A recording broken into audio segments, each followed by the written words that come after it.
সম্মানিত ভাতৃমণ্ডলী, এ পর্যায়ে মূল্যবান আলোচনা নিয়ে আসছেন তাওহীদি আকীদা বনাম সমাজে প্রচলিত শিরক এ বিষয়ে দেশ বরেণ্য আলেম দ্বীন আল মারকাজুল ইসলামিয়া সালাফির স্বনামধন্য ভারপ্রাপ্ত প্রিন্সিপাল দারুল ইফতার সম্মানিত সদস্য মুফতি আব্দুর রাজ্জাক বিন ইউসুফ। আমি মুহতারামকে তার আলোচনা পেশ করার জন্য বিনীতভাবে অনুরোধ করছি।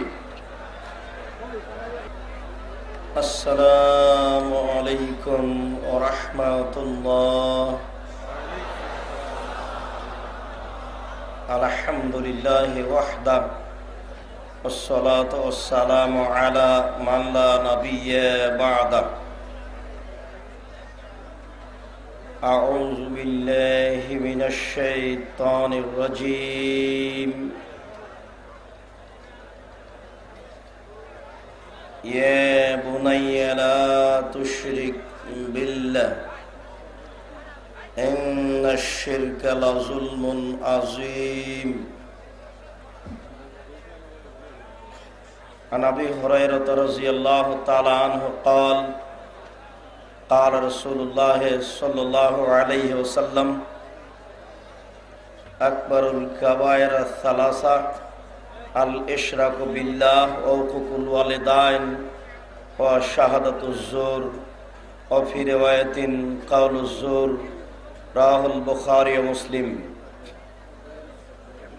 সম্মানিত উপস্থিতি, প্রশংসা আল্লাহর জন্য, শান্তি অবতীর্ণ হোক আল্লাহর রাসূলের উপর সাল্লাল্লাহু আলাইহি ওয়াসাল্লাম।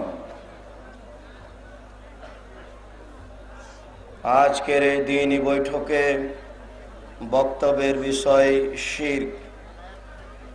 শিরক সম্পর্কে এক গুরুত্বপূর্ণ তথ্যবহুল বিবরণের চেষ্টা করব ইনশাআল্লাহুল আজিজ। সম্মানিত উপস্থিতি, পৃথিবীতে মানুষের জীবনে দুইটি পাপ রয়েছে, যে পাপ দুইটি মানুষের ইহকালেও ক্ষতি করে, পরকালেও ক্ষতি করে। সব পাপ ইহকালে ক্ষতি করে না, শুধুমাত্র দুইটি পাপ রয়েছে যা মানুষের ইহকালেও ক্ষতি করে, পরকালেও ক্ষতি করে। আর এই পাপ দুইটি চিরদিনই হারাম, আজও হারাম। শরীয়তের অনেক অংশই পরিবর্তনশীল, তবে শিরক ও বিদআত কোনোদিন পরিবর্তনশীল নয়। শরীয়তে কোনোদিনই তা বৈধ জায়েজ ছিল না। শিরক করলে আল্লাহকে হেয় তুচ্ছ করা হয়, শিরক করলে আল্লাহকে উপেক্ষা করা হয়, শিরক করলে অতীতের নেকি নষ্ট হয়ে যায়। বিদআত করলে আল্লাহর রাসূলকে উপেক্ষা করা হয়, বিদআত করলে আল্লাহর রাসূলকে অমান্য করা হয়, বিদআত করলে সামনের ইবাদত কবুল হয় না। শিরক চলে পিছনের দিকে, বিদআত চলে সামনের দিকে। শিরক পিছনের দিক ঠেকায়, বিদআত সামনের দিক ঠেকায়। শিরক বিদআত এই দুইটি পাপ দুনিয়াতে মানুষের ক্ষতি করে। অতএব শিরক বিদআত সম্পর্কে প্রত্যেকটা মানুষের যথাযথ অবগতি থাকা একান্ত জরুরি। এ ব্যাপারে লোকমান হাকিম তার ছেলেকে বলেন, বুনাইয়া লা তুশরিক বিল্লাহ, তুমি আল্লাহর সাথে শিরক করো না। ইন্নাশ শিরকা লাযুলমুন আযীম, নিশ্চয় শিরক সবচেয়ে বড় অপরাধ। দুনিয়াতে যত পাপ রয়েছে তার সবচেয়ে বড় পাপ হচ্ছে শিরক। মহান আল্লাহ বলেন আমাদের নবীকে লক্ষ্য করে, লাইন আশরাকতা লায়াহবাতান্না আমালুক, হে মুহাম্মদ, আপনি যদি শিরক করেন তাহলে আপনারও আমল বাতিল হবে। নবী যদি শিরক করেন তাহলে তার আমল বাতিল হবে। অতএব পৃথিবীর প্রতিটা মানুষই যদি শিরকে লিপ্ত হয় তাহলে তার আমল টিকবে না, আমল বাতিল হবেই হবে। মহান আল্লাহ বলেন, ফাইন্নাহু মান ইউশরিক বিল্লাহ ফাকাদ হারামাল্লাহু আলাইহিল জান্নাহ, নিশ্চয় যে ব্যক্তি শিরক করবে তার উপরে জান্নাত হারাম হয়ে যাবে। শিরক করলে মানুষ জান্নাত লাভ করতে পারে না। শিরকের পরিণাম হচ্ছে জাহান্নাম। মহান আল্লাহ বলেন, ইন্নাল্লাহা লা ইয়াগফিরু আন ইউশরাকা বিহি ওয়া ইয়াগফিরু মা দুনা যালিকা লিমান ইয়াশা, নিশ্চয় আল্লাহ তাআলা শিরক ছাড়া যত পাপ রয়েছে ইচ্ছা করলে সমস্ত পাপ ক্ষমা করে দিবেন। তবে শিরক তিনি বিচারের মাঠে ক্ষমা করবেন না। মানুষ যদি শিরকের পাপ নিয়ে বিচারের মাঠে উঠে তাহলে তার পাপ ক্ষমা হবে না। আবু হুরায়রা রাদিয়াল্লাহু তাআলা আনহু বলেন, রাসূল সাল্লাল্লাহু আলাইহি ওয়াসাল্লাম বলেছেন, কাল আল্লাহু তাআলা, আদম সন্তান বলেন, ইবনা আদম, হে আদম সন্তান। আল্লাহ তাআলা বলেন, ইবনা আদম, হে আদম সন্তান, লা আতাইতানি বিকুরাবিল আরদি খাতায়া সুম্মা লাকিতানি লা তুশরিক বি শাই লা আতাইতুকা বিকুরাবিহা মাগফিরা। হে আদম সন্তান, তোমরা যদি কিয়ামতের মাঠে আকাশ জমিন পরিমাণ পাপ নিয়ে উপস্থিত হও আর তোমাদের যদি শিরকি পাপ না থাকে তাহলে আমি আল্লাহ তোমাদের সমস্ত পাপকে ক্ষমা করে দিব। এই ছেলে বসো, যে যেখানে আছেন নিজ নিজ কাজ বন্ধ করুন, ব্যক্তিগত স্বাধীনতা বন্ধ করুন, রাস্তাঘাটে চলাচল বন্ধ করুন, নিজ নিজ কথা ও কর্ম বন্ধ করে আলোচনা শোনার জন্য জোরালো প্রস্তুতি গ্রহণ করুন, অনুরোধ রক্ষা করুন। আশেপাশে যারা ঘুমিয়ে আছে তাদেরকে জাগানোর জন্য চেষ্টা করুন। রাস্তাঘাটে দোকানপাটে যে যেখানে আছেন সকল দিনী ভাইকে আলোচনা শোনার জন্য জোরালোভাবে অনুরোধ করছি।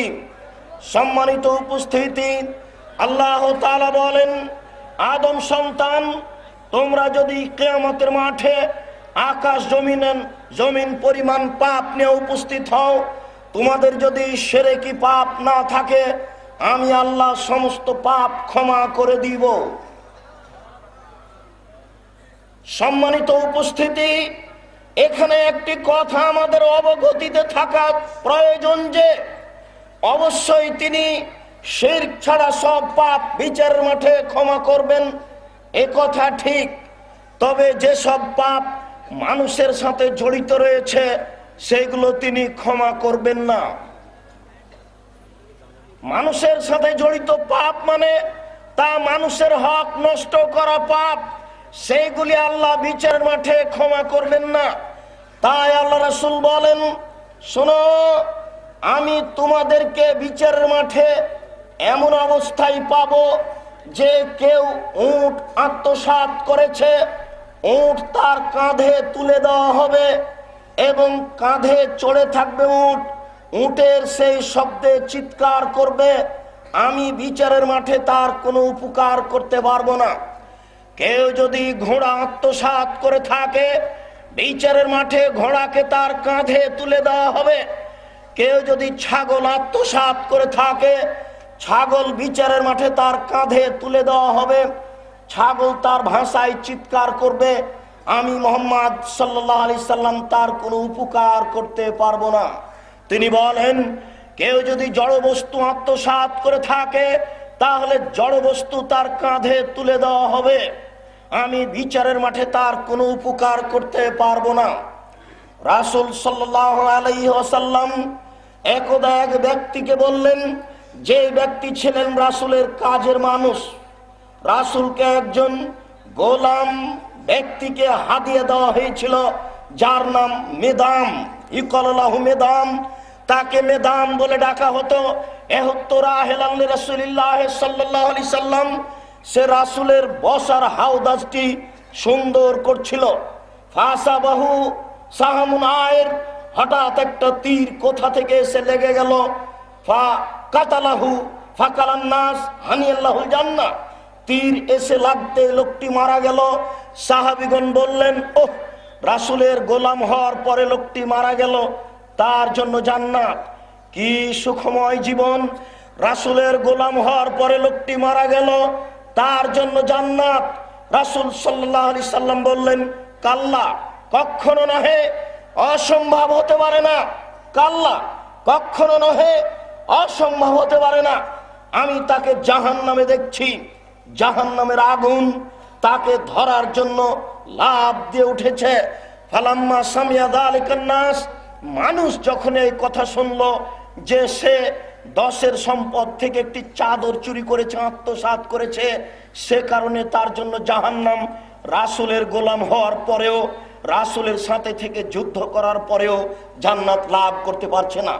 এই কথা শুনে সাহাবীগণ রাসূলের কাছে নিয়ে আসতে লাগলেন একটি জুতার ফিতে অথবা 2টি জুতার ফিতে, অর্থাৎ অতীব সামান্যতম জিনিস, একেবারে কম জিনিস রাসূলের দরবারে জমা করতে লাগলেন সাহাবীগণ। আল্লাহ রাসূল, আমি এই জিনিস আত্মসাৎ করেছিলাম। আল্লাহ রাসূল, আমি একটা খেজুর আত্মসাৎ করেছিলাম, অতীব অল্প জিনিস। আল্লাহ রাসূল বললেন, শিরাকুন মিন্নার ওয়া শিরাকান মিন্নার, যারা একটি জুতার ফিতা আত্মসাৎ করেছে সেও জাহান্নামে যাবে, যারা 2টা জুতার ফিতা আত্মসাৎ করেছে তারাও জাহান্নামে যাবে। সম্মানিত উপস্থিতি, আমি আপনাদেরকে এখানে এই বিষয়ে সতর্ক করে বলতে চাই যে মানুষের সাথে জড়িত পাপ আল্লাহ তাআলা বিচারের মাঠে ক্ষমা করবেন না। শিরক ছাড়া সমস্ত পাপ ক্ষমা করবেন, এ কথা ঠিক, তবে মানুষের সাথে জড়িত পাপ আল্লাহ ক্ষমা করবেন না। যেমন আপনার চেয়ারম্যানকে বলা যায়, আপনার মেম্বার, এমপি, মন্ত্রীকে বলা যায়, যারা দায়িত্ব পালন করছে সমাজের, তারা যদি সমাজের দায়িত্ব পালন করতে গিয়ে পয়সা আত্মসাৎ করে থাকেন, টাকা আত্মসাৎ করে থাকেন, টিন আত্মসাৎ করে থাকেন, তাহলে এই পাপ ক্ষমা হবে না। এই পাপ হচ্ছে মানুষের সাথে জড়িত পাপ। অবশ্যই এর চেয়ে বড় পাপ বিচারের মাঠে ক্ষমা হবে ইনশাআল্লাহ। এমনকি দুনিয়াতেই যদি সে এই পাপ ছাড়া, মানুষের সাথে জড়িত পাপ ছাড়া যে কোনো বড় পাপ যদি করে থাকে, একবারও যদি বলে আল্লাহ আমার ভুল হয়েছে, তুমি আমাকে মাফ করো, তাহলে সেই পাপ ক্ষমা হয়ে যাবে ইনশাআল্লাহ। যেমন আপনাকে বলা যেতে পারে সুদ একটা নেক্কারজনক নোংরা পাপ। সুদের জন্য যে ভাষা আল্লাহ রাসূল উল্লেখ করেছেন, এই ভাষা কোনো পাপের জন্য তিনি উল্লেখ করেননি। তিনি বলেন, মায়াকুলু দিরহামু রিবা ওয়াহয়ালাম, যে ব্যক্তি জেনে শুনে 1 টাকা সুদ খায়, সে 36 বার জেনা করে যত পাপ হবে তার চেয়ে বেশি পাপ করে। রাসূল সাল্লাল্লাহু আলাইহি সাল্লাম বলেন, আর রিবা সাবুনা জুজান আইসারুহা ইনকারুল উম্মাহু, সুদের পাপের 70টি ভাগ রয়েছে। ছোট ভাগ হলো মার সাথে জেনা করলে যেমন পাপ হয়। তিনি বলেন, কেউ যদি সুদ খায় তাহলে তাকে রক্তের নদীতে ফেলে দিয়ে 5 থেকে পাথর মেরে তার মুখকে ভেঙে চৌচির করা হবে। সুদ একটা বড় পাপ, সুদ নোংরা পাপ, সুদ নেক্কারজনক পাপ। সুদের পাপের ভাষা আল্লাহ রাসূল যেভাবে উল্লেখ করেছেন, আর কোনো পাপের জন্য এই ভাষা উল্লেখ করেননি। মানুষ যদি কোটি কোটি টাকা সুদ খেয়ে থাকে, গাড়ি বাড়ি করে থাকে, আর এই বক্তব্য শোনার পরে যদি আল্লাহকে বলে, আল্লাহ আমার ভুল হয়েছে, তুমি আমাকে মাফ করো, আমি আর কোনোদিন সুদ ভক্ষণ করব না, তাহলে তার সুদের সমস্ত পাপ ক্ষমা হয়ে যাবে ইনশাআল্লাহ। তবে দায়িত্ব পালন করতে গিয়ে মানুষের যে অর্থ সম্পদ আত্মসাৎ করেছে, এইগুলি ক্ষমা হবে না। তাই তো নবী বলছেন, বিচারের কাঠগড়াতে তোমরা এইভাবে আসবে, কারো কাঁধে থাকবে গম, কারো কাঁধে থাকবে টিন, কারো কাঁধে থাকবে ছাগল, কারো কাঁধে থাকবে উট, কারো কাঁধে থাকবে ঘোড়া, আমি তাদের কোনো উপকার করতে পারবো না। অর্থাৎ মানুষের সাথে জড়িত পাপ আল্লাহ বিচারের মাঠে ক্ষমা করবেন না। শুনুন সম্মানিত উপস্থিতি, তিনটি পাপের কারণে মানুষকে হত্যা করা যায়। তিনটি পাপের কারণে মানুষকে হত্যা করতে হয়। তিনটি পাপের কারণে মানুষকে হত্যা করা যায়। দুইটি পাপের পরিণতি সে বেঁচে যেতে পারে। একটি পাপ আছে, সে পাপ করলে সে বাঁচবে না। শুনুন, কেউ যদি বলে আমি কোরআন মানি না, কেউ যদি বলে আমি নামাজ মানি না, তাহলে তাকে হত্যা করতে হবে।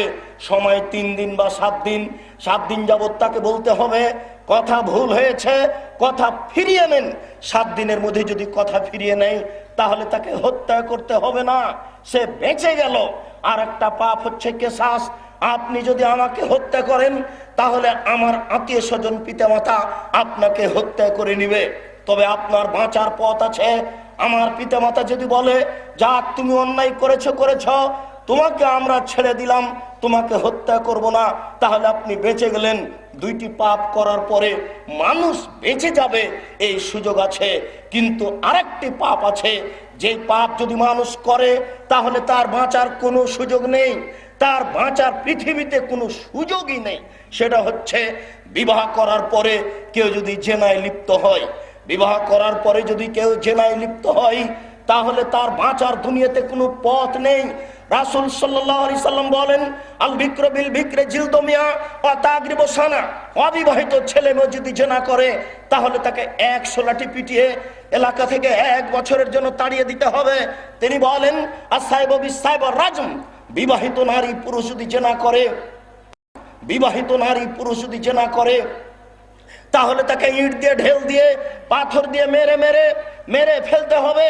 এদেশের লাখো দুলা ভাইকে পাথর দিয়ে মেরে ফেলতে হবে যারা শালিকের সাথে জেনায় লিপ্ত হয়েছে। এদেশের লাখো ভাবিকে পাথর দিয়ে হত্যা করতে হবে যারা দেবরের সাথে জেনায় লিপ্ত হয়েছে। এদেশের লাখো নারী পুরুষকে পাথর দিয়ে হত্যা করতে হবে যারা বিবাহের পরে পরকীয়া প্রেমে লিপ্ত হয়েছে। তাদের বাঁচার কোনো পথ নেই। সম্মানিত উপস্থিতি, এর বাস্তবের জন্য আপনাকে একটা হাদিস শোনাই। জাত ইমরাতুন মিন গামেদিয়া, গামেদ সম্প্রদায়ের একজন মহিলা রাসূলের কাছে আসলো, এসে বলছে তাহেরনি ইয়া রাসূলুল্লাহ, হে আল্লাহ রাসূল আপনি আমাকে পবিত্র করুন। আল্লাহ রাসূল বললেন ইরজিই, তুমি বাড়ি ফিরে যাও, আস্তাগফিরিল্লাহ, তুমি আল্লাহর নিকটে ক্ষমা চাও, হে তুমি তওবা করো, তোমার পাপ ক্ষমা হয়ে যাবে। আল্লাহ রাসূল মহিলাটি উত্তরে বলছে আতুরাদ্দাদুনি কামা রাদাত্তা মাইজ ইবনে মালিক। আল্লাহ রাসূল আপনি যেভাবে মাইজ ইবনে মালিককে ফিরিয়ে দিয়েছিলেন তার বিচার করেননি, সেইভাবে কি আপনি আমাকে ফিরিয়ে দিতে চাচ্ছেন? আমার পেট উঁচু হয়েছে অবৈধ সন্তানে, আমার পেটে অবৈধ সন্তান রয়েছে, দয়া করে আপনি আমাকে ফিরিয়ে দিন না, আমার বিচার করে দিন। আল্লাহ রাসূল বলেন আচ্ছা ঠিক আছে, ইরজিই হাত্তা তালেদি, তুমি বাড়ি চলে যাও, যেদিন তোমার বাচ্চা হবে সেদিন আসিও, তোমার বিচার করে দিব। মহিলা চলে গেল। যেদিন তার বাচ্চা প্রসব হয়েছে সেই দিন বাচ্চা নিয়ে উপস্থিত। মুসলিম শরীফের হাদিসে এসেছে, এই সবেমাত্র বাচ্চাকে একটা নেকড়ার সাথে জড়িয়ে নিয়ে আল্লাহ রাসূলের দরবারে এসে বলছে, আল্লাহ রাসূল এই যে বাচ্চা প্রসব হয়েছে আপনি বিচার করে দিন। আল্লাহ রাসূল দৃশ্য দেখে বললেন আচ্ছা ঠিক আছে, ইরজিই বাড়ি ফিরে যাও, ফরজি হে এই বাচ্চাকে দুধ পান করাও, হাত্তা তাকতেমি হে যেদিন বাচ্চা দুধ ছেড়ে দিবে সেদিন আসিও, তোমার বিচার করা হবে।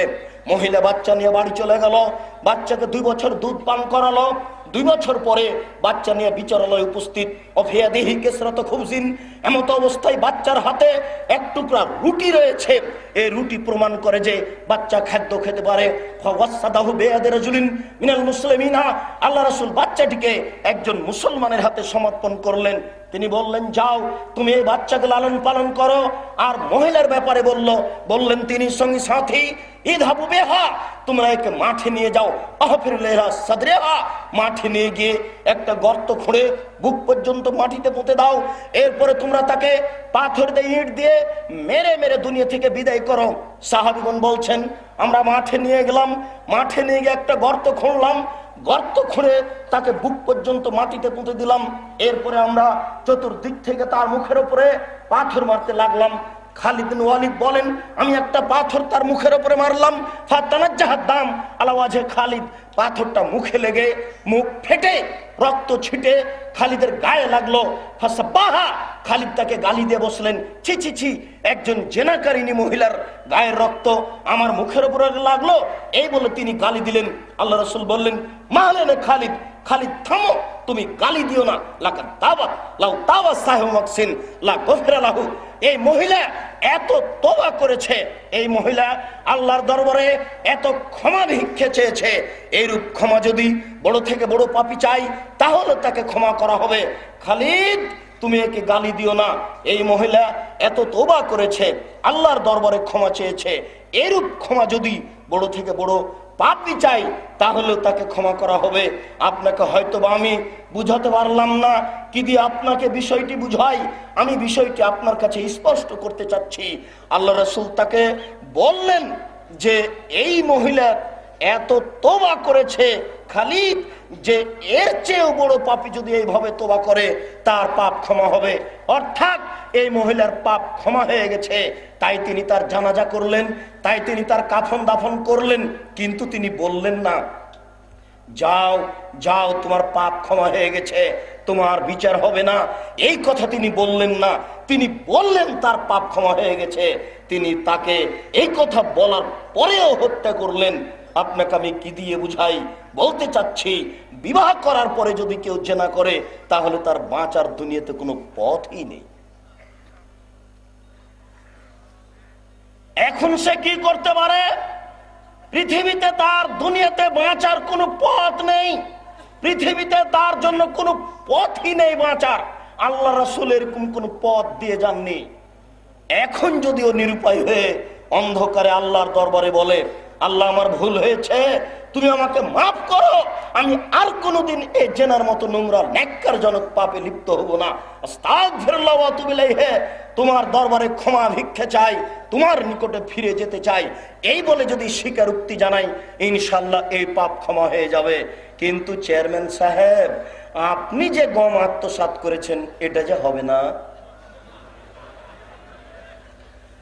সম্মানীয় উপস্থিতি, আমি বুঝাতে চাচ্ছি বিচারের মাঠে আল্লাহ তাআলা শিরক ছাড়া সমস্ত পাপ ক্ষমা করবেন, এ কথা ঠিক। তবে যেসব পয়সাপতি আত্মসাৎ করা হয়েছে, রিক্সাওয়ালা রিক্সাতে উঠেছেন, আপনার রেলগেটে এখানে এসে নেমেছেন, কত ভাড়া? 100 টাকা চেয়েছে, এক থাপ্পড় দিয়েছেন, দুটা লাগিয়ে দিয়েছেন, বেটা 20 টাকা ভাড়া, 100 টাকা কি করে চাও? এবার 50 টাকা 100 টাকা দিয়ে বিদায় করেছেন। এখন রিক্সাওয়ালা চলে গেল, আপনি যে থাপ্পড় লাগালেন এটা কিভাবে পরিশোধ হবে? যতক্ষণ পর্যন্ত রিক্সাওয়ালার কাছে আপনি ক্ষমা না নিচ্ছেন ততক্ষণ পর্যন্ত এই থাপ্পড় পরিশোধ হবে না। শুনুন, আপনি একজন কসাই, প্রত্যেকটা দাঁড়িতে 50 করে গোস্ত কম দিচ্ছেন, এটা হচ্ছে মানুষের সাথে জড়িত পাপ। যতক্ষণ পর্যন্ত আপনি গোস্ত ফেরত না দিচ্ছেন ততক্ষণ পর্যন্ত এই পাপ ক্ষমা হবে না। সম্মানিত উপস্থিতি, আমি আপনাদের বলতে চাচ্ছি, মানুষের সাথে জড়িত পাপ আল্লাহ তাআলা বিচারের মাঠে ক্ষমা করবেন না। বিচারের মাঠ বড় জটিল কঠিন। সেদিন এই এমপি মন্ত্রী চেয়ারম্যান দায়িত্বশীলের কাঁধের উপরে এই গম, এই টাকা, এই টিন উঠে যাবে। আল্লাহ তাআলা যদি বলেন, ও এমপি সাহেব, টিনের বোঝাটা নিয়ে একদিন কিয়ামতের মাঠে ঘুরো, তাহলে সময় হলো 50,000 বছর।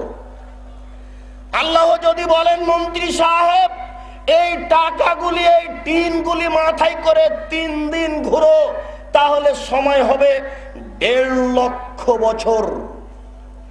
এমপি যদি জানতেন এমপিগিরি কেমন, এই দায়িত্ব পালন করা কি জিনিস, তাহলে উনি দায়িত্ব নিতে যেতেন না। মানুষ বুঝে না দায়িত্ব কাকে বলে, মানুষ বুঝে না মানুষের সাথে জড়িত পাপ কি। মানুষের সাথে জড়িত পাপ ক্ষমা হবে না। আপনি যদি দুনিয়াতে ক্ষমা না নেন, বড় ছেলেকে জমি লিখে দিয়েছেন, মেজর ছেলেকে দেননি, বা মেয়েকে জমি দেননি, তাহলে এই পাপ ক্ষমা হবে না।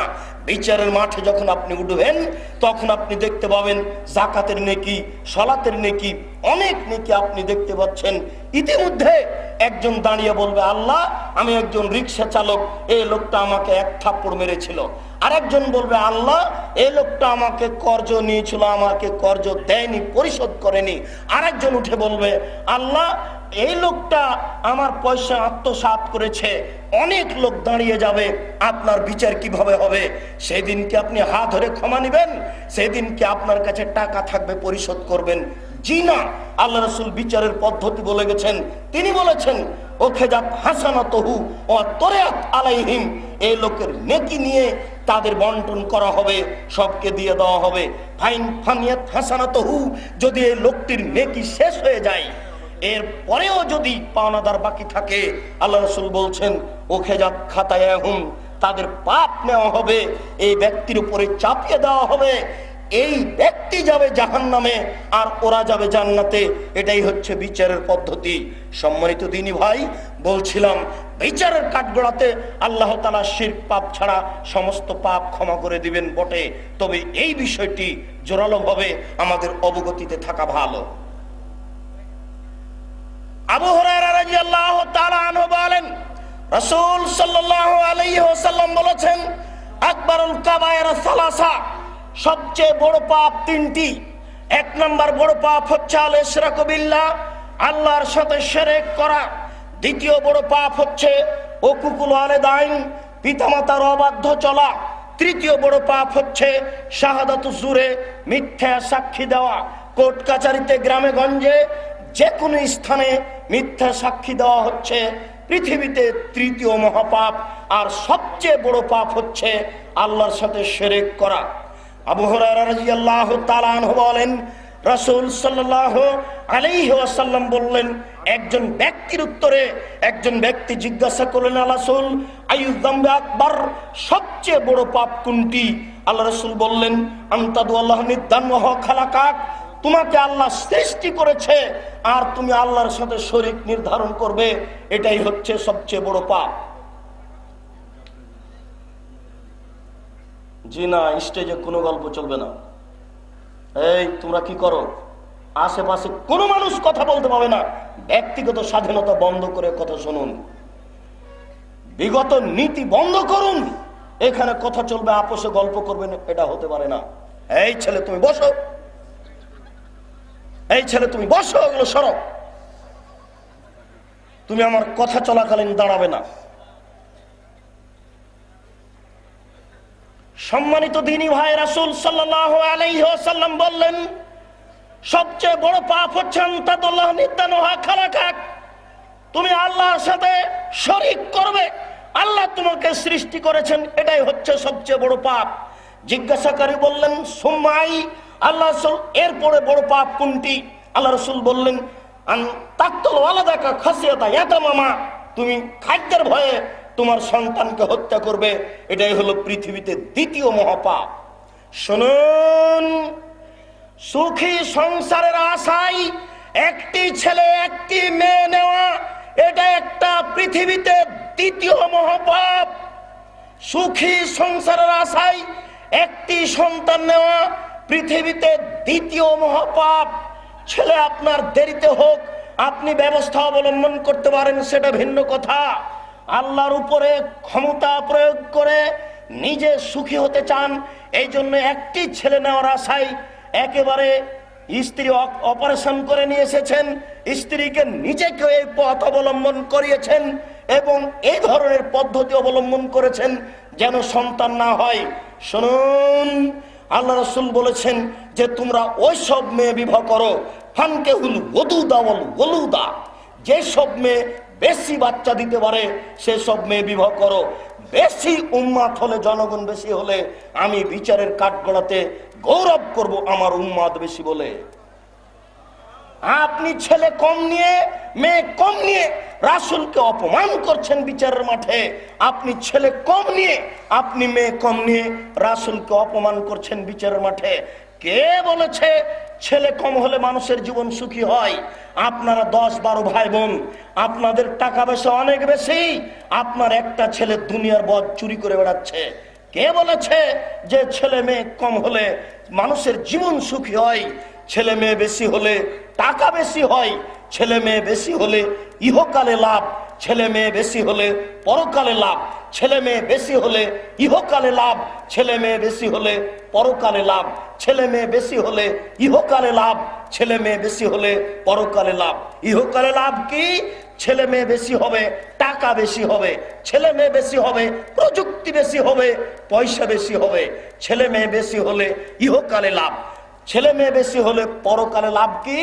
যদি 10-12টা ছেলে মেয়ে হয় আপনার, তাহলে 2-1টা মারা যাবে, 2-4টে মারা যাবে, আর 2-4টে থাকবে। বিচারের কাঠগড়াতে আপনার ওই ছোট বাচ্চা যেটা বাল্য অবস্থায় মারা গেছে, আপনার গায়ের হাত জামা ধরে আল্লাহর দরবারে বলবে, আল্লাহ আমার পিতাকে আগে জান্নাতে দাও, তারপরে আমি। এই ছোট বাচ্চা, এই ছোট ছেলে, এই মেয়ে বিচারের কাঠগড়াই আল্লাহর দরবারে বলবে, আল্লাহ আমার পিতামাতাকে আগে জান্নাতে দাও, তারপরে আমি জান্নাত। যখন ছেলে বেঁকে বসবে তখন আল্লাহ তাআলা বলবেন, যাও তোমার বাপকে এবং তোমার মাকে জান্নাতে নিয়ে যাও। আর যদি একটাই ছেলে নেন, 2টে ছেলে নেন, তাহলে কয়টা মরে আর কয়টা থাকে? শুনুন, পয়সা বেশি হলে, ছেলে মেয়ে বেশি হলে পয়সা বেশি হবে, কোথায় ঠিক? 20 বছর পূর্বে একটা গাভীর দুধ দিত হাফ কেজি থেকে 3 কেজি, এখন একটা গাভীর দুধ দেয় 3 কেজি থেকে 40 কেজি। কারো জানা ছিল না।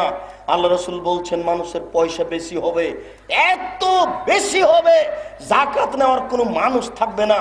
20 বছর পূর্বে এই এলাকায় যত টাকা ছিল আজকে তার চেয়ে অনেক অনেক অনেক বেশি টাকা। এখন যত টাকা আছে 20 বছর পরে এর চেয়ে অনেক টাকা অনেক বেশি হয়ে যাবে। এই মোবাইল 1 মিনিট চললে 1 কোটি টাকা ইনকাম হয়, এটা 20 বছর পূর্বে মানুষের জানা ছিল না। পুকুরে এত টাকা ইনকাম হবে এটা মানুষের জানা ছিল না। আল্লাহ রাসূল বলছেন একটা গাভীর দুধ খাবে একটা গ্রাম, আর একটা ডালিম খাবে একটা বংশ। এত বেশি হবে। 10 বছর পূর্বে বাজারে একটা ডালিম পাওয়া যেত 2 ছটাক, এখন একটা বাজারে ডালিম পাওয়া যায় 1 কেজি। অতএব আপনি হিসাব পরিবর্তন করুন। আল্লাহ তাআলা বলছেন দ্বিতীয় মহাপাপ, আল্লাহ রাসূল বলছেন দ্বিতীয় মহাপাপ পৃথিবীতে খাদ্যের ভয়ে সন্তান হত্যা করা। আল্লাহ তাআলা বলছেন লা তাকতুলু আওলাদাকুম খাসিয়াতা ইমলাক নাহনু নারযুকুহুম, তোমরা খাদ্যের ভয়ে সুখী সংসারের আশায় সন্তান হত্যা করো না, আমি তাদের রুজি দিয়ে থাকি। আপনি নীতি পরিবর্তন করুন। সাহাবী বললেন আল্লাহ রাসূল এরপরে বড় পাপ কোনটি? আল্লাহ রাসূল বললেন প্রতিবেশীর সাথে জেনা করা হচ্ছে তৃতীয় মহাপাপ। সম্মানিত উপস্থিতি, আমি আপনার সামনে দেখাচ্ছিলাম সবচেয়ে বড় পাপ হচ্ছে শিরক করা। কয়েকটা বড় পাপ শিরক হিসেবে আপনাকে দেখাই। রাসূলুল্লাহ সাল্লাল্লাহু আলাইহি সাল্লাম বেদারজুল হালকা, আল্লাহর নবী একদিন একটা লোকের হাতে তামার বালা দেখলেন। তামার বালা দেখে বললেন মা হাজেহি, এই বালাটি কি, কেন? তখন লোকটি বলল হাজেহি মিনাল ওয়াহিনা, আমার শরীরে দুর্বলতা রয়েছে, এই জন্য আমি তামার বালা ব্যবহার করি। আল্লাহ রাসূল বললেন শোনো, ইনজিহা, এই বালা তুমি খুলে ফেলো। লাউমুত্তাওয়াহি আলাইকা, তুমি যদি মারা যাও আর এই বালা যদি তোমার হাতে থেকে যায়, মাফলাহাতা ইয়াউমাল কিয়ামা, তাহলে তুমি বিচারের কাঠগড়াতে পরিত্রাণ পাবে না, তোমাকে জাহান্নাম যেতে হবে। শুনুন সম্মানিত উপস্থিতি, রাসূল সাল্লাল্লাহু আলাইহি ওয়াসাল্লাম বলেন ইন্নার রুকা ওয়াত তামায়ুম ওয়াত তাওয়ালা শিরক, নিশ্চয় কোরআন মাজিদের আয়াত ব্যতীত হাদিসের দোয়া ব্যতীত ঝাড়ফুঁক করা শিরক। আজ থেকে যদি কারো কাছে তেল পড়ে নেন, পানি পড়ে নেন, তাহলে আগে জিজ্ঞাসা করবেন যে মুন্সি সাহেব আপনি যে পানি পড়ে দিবেন, তেল পড়ে দিবেন, কি বলবেন? যদি কোরআন হাদিস হয় তাহলে আপনি নিতে পারেন, যদি না হয় তাহলে আপনিও মুশরিক, সেই ব্যক্তিও মুশরিক। রাসূল সাল্লাল্লাহু আলাইহি ওয়াসাল্লাম বললেন অত্তামায়মা শিরক, গলায় তাবিজ ঝুলানো, কোমরে তাবিজ ঝুলানো, বাহুতে হাতে তাবিজ ঝুলানো। আপনার ওই মাদুলিতে তাবিজে কোরআন মাজিদ ঢুকিয়ে দিয়ে যে মানুষ ব্যবহার করছে, এটা হচ্ছে শিরক। আল্লাহ রাসূল বলেছেন মান তাআল্লাকা তামিমা ফাকাদ আশরাকা, কে যদি তাবিজ ঝুলাই তাহলে শিরক করলো। আল্লাহ রাসূল বলেন ওয়াত্তাওয়ালা শিরক, স্বামী স্ত্রীর মধ্যে ভ্রাতৃত্ব ভালোবাসা সৃষ্টি করার জন্য যে কোনো পন্থা শিরক। স্বামী স্ত্রীর মাঝে ভালোবাসা সৃষ্টি করার জন্য যে কোনো পন্থা হারাম শিরক। আল্লাহ তাআলা বলছেন যে যেদিন তাদের কালেমা হয়েছে, বিবাহ পড়ানো হয়েছে, সেই দিনে আল্লাহ তাদের মাঝে জাআলা বাইনাহুম মাওয়াদ্দাতা রাহমা, তাদের ভিতরে ভ্রাতৃত্ব ভালোবাসা আল্লাহ সৃষ্টি করে দিয়েছেন। শুনুন, সেই দিন থেকে তারা দুইজন একজন আরেকজনের এত কাছে যে পিতা অত কাছে নন, তারা একজন আরেকজনের কাছে এত কাছে যে মাতা তত কাছে নন। মাতা হচ্ছেন শ্রদ্ধার যোগ্য, পিতা হচ্ছেন শ্রদ্ধার যোগ্য, স্ত্রী হচ্ছে সবচেয়ে কাছের মানুষ, ও হচ্ছে প্রিয় ভালোবাসা বস্তু। তাই আল্লাহ রসুল বলছেন স্বামী স্ত্রীর মাঝে ভালোবাসা সৃষ্টি করার জন্য যদি মাধ্যম অবলম্বন করে তাহলে তা অবশ্যই শিরক হবে।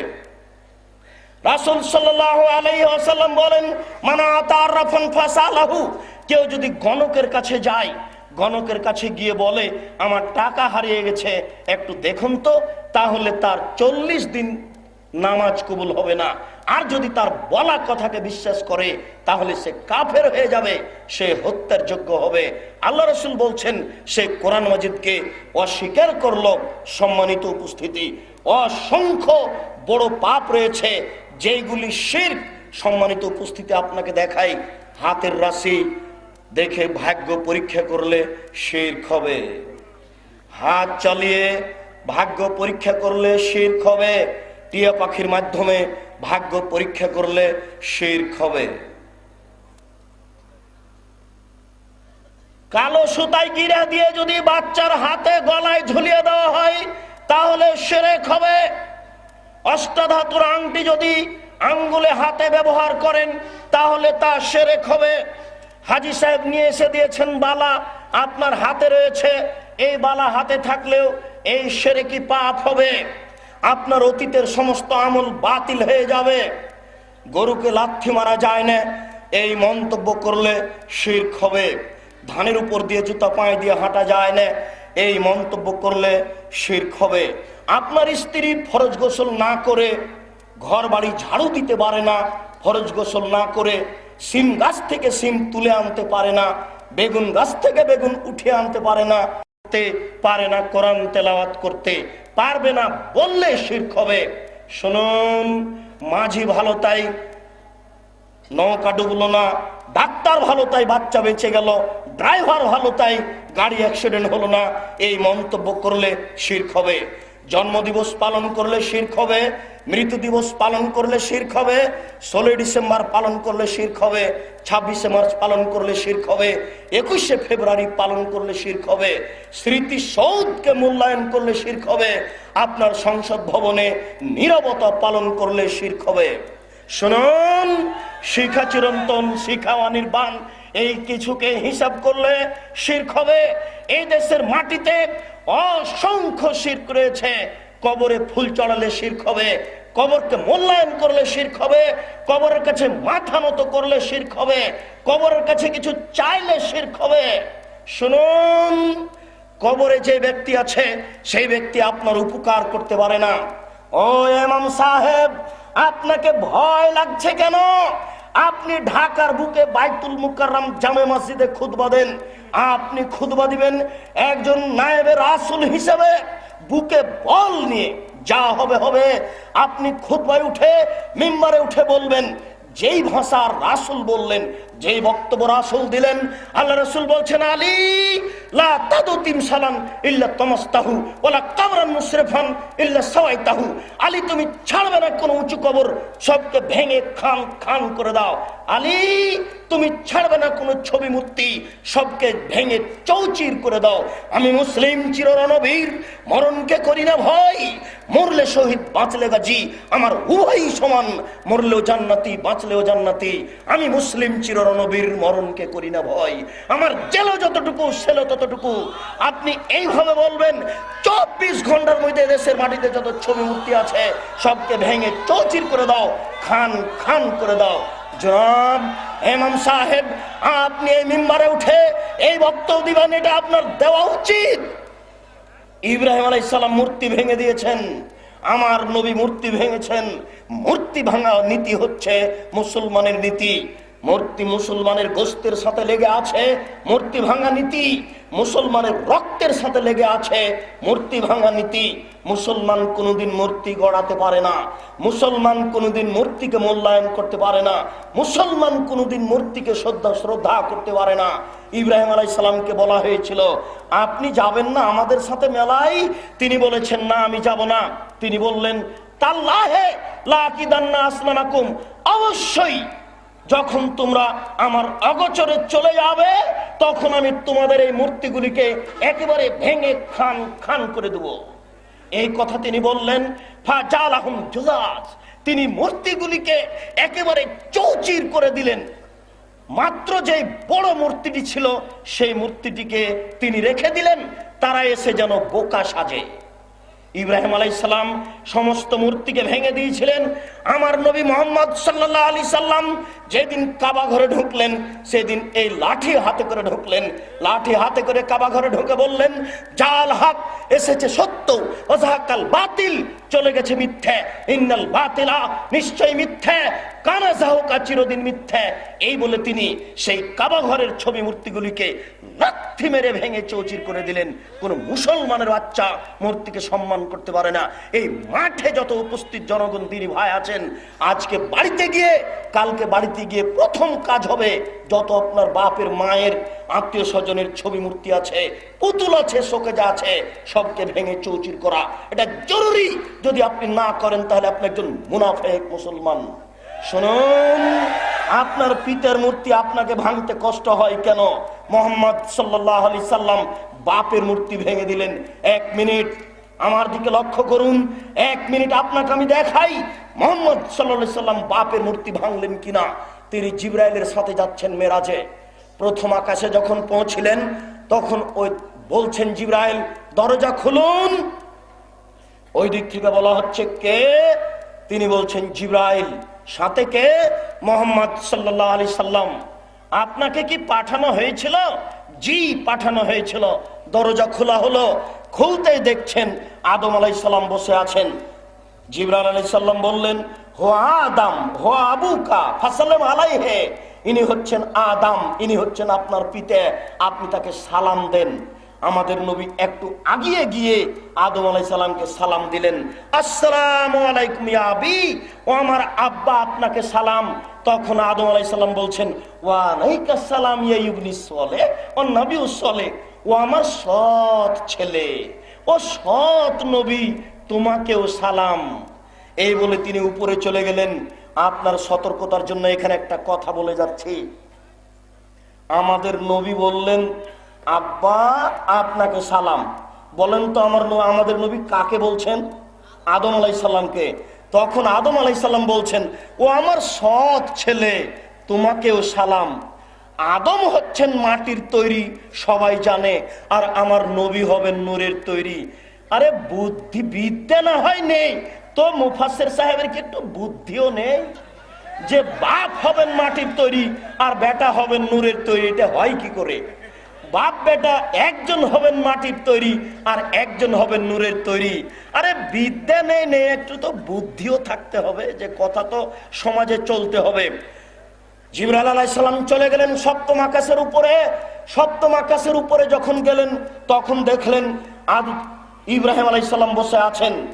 জিবরাইল আলাইহিস সালাম বললেন, হোয়া ইব্রাহিম, হোয়া আবুকা ফাসাল্লাম আলাইহি, তিনি হচ্ছেন ইব্রাহিম, তিনি আপনার পিতা, আপনি তাকে সালাম দেন। আমাদের নবী আগিয়ে গেলেন। আগিয়ে গিয়ে বলছেন, আসসালামু আলাইকুম ইয়া আবি, ও আমার আব্বা আপনাকে সালাম। তখন ইব্রাহিম আলাইহিস সালাম বলছেন, ওয়া আলাইকাস সালাম ইয়া ইবনিস সালেহ ও নবিউস সালেহ, ও আমার সৎ ছেলে, ও সৎ নবী, তোমাকেও সালাম। যেই ভাষা আদম আলাইহিস সালাম বলেছেন সেই ভাষা ইব্রাহিম আলাইহিস সালাম বললেন। অর্থাৎ আমাদের নবী ইব্রাহিম আলাইহিস সালামকে বললেন আব্বা, আর ইব্রাহিম আলাইহিস সালাম আমাদের নবীকে বললেন ছেলে। ইব্রাহিম আলাইহিস সালাম আর আমাদের নবী বাপ বেটা। এবার যখন তিনি কাবা ঘরে ঢুকলেন, কাবা ঘরের ছবি মূর্তিগুলো ছিল ইব্রাহিমের, কাবা ঘরে মূর্তিগুলি ছিল ইসমাইলের, ইসহাকের। তিনি লাঠি হাতে করে কাবা ঘরে ঢুকে সব মূর্তিগুলি ভেঙে খান খান করে দিলেন, চৌচির করে দিলেন, নিজের বাপের মূর্তিকে সম্মান করলেন না। মুসলমান কোনোদিন মূর্তি তৈরি করতে পারে না, মুসলমান কোনোদিন মূর্তি গড়তে পারে না, মুসলমান কোনোদিন মূর্তিকে সহ্য করতে পারে না। আমি বলেছিলাম এদেশের এই এলাকার মেয়রকে গত বছর, জনাব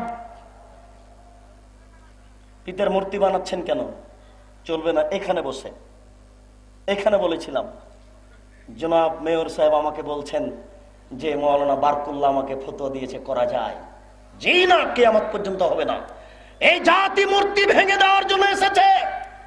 মুসলমান কোনদিন মূর্তিকে সম্মান করতে পারে না, অসম্ভব হতে পারে না। জাতিকে বলে জানাচ্ছি, জেল বলে ভাবি না, শেল বলে ভাবি না, যতক্ষণ পর্যন্ত দেহে শ্বাস আছে ততক্ষণ পর্যন্ত হাদিসের অনুবাদ করবো ইনশাআল্লাহ। এই দেশের মাটিতে যদি হিন্দু কথা বলতে পারে, এই দেশের মাটিতে যদি ইহুদি কথা বলতে পারে, এই দেশের মাটিতে যদি খ্রিস্টান কথা বলতে পারে, আমি আব্দুর রাজ্জাক এই দেশের মাটিতে হাদিসের অনুবাদ করতে পারি। আমি এই দেশের মাটিতে হাদিসের অনুবাদ করতে পারি।